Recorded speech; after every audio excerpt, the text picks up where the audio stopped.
کوشش کرو کہ بد نسل انسان سے گہرا تعلق نہ رکھنا، کیونکہ جب وہ ناراض ہوتا ہے تو سب سے پہلے عزت پر وار کرتا ہے۔ کسی آدمی کی پرورش اچھی ہو تو برے ماحول میں بھی اچھائی ڈھونڈ نکالتا ہے، اور پرورش اچھی نہیں تو اچھے ماحول سے بھی کچھ نہیں لیتا۔ اپنوں کی غلطیاں بھی اپنی ہوتی ہیں، مل جل کر سدھار لینی چاہیے۔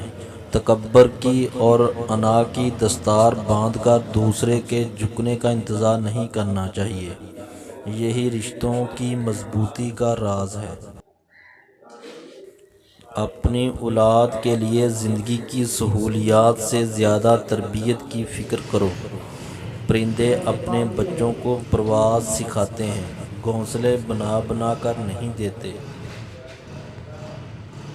تنہا رہ لیں مگر اپنا معیار مت گرائیں، عزت کے بغیر محبت کا کوئی وجود نہیں ہے۔ عمل صالح وہ ہے جس پر لوگوں سے تعریف کی امید نہ کی جائے۔ عورت کا مقام ایک مرد تب ہی سمجھتا ہے جب وہ خود ایک بیٹی کا باپ بنتا ہے۔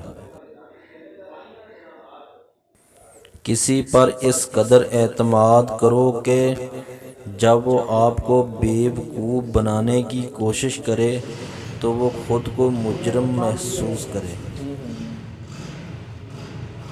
عقل مند سوچ کر بولتا ہے، بیوقوف بول کر سوچتا ہے۔ بوڑھے انسان کی رائے جوان کی طاقت سے بہتر ہے۔ ایسے انسان بنیں جس سے مل کر ہر کوئی خود کو خاص سمجھے۔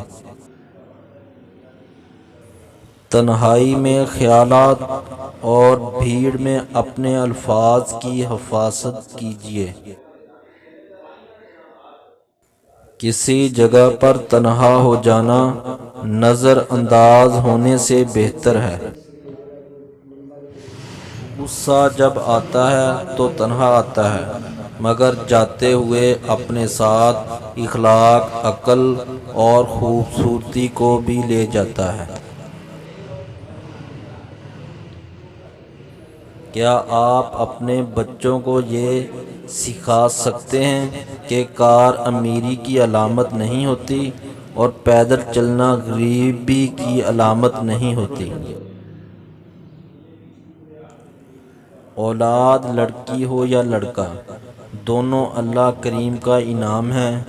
گھروں کی رونق اولاد کے ساتھ ہوتی ہے، اور نیک اولاد آخرت میں خیر و برکت کا باعث بنتی ہے۔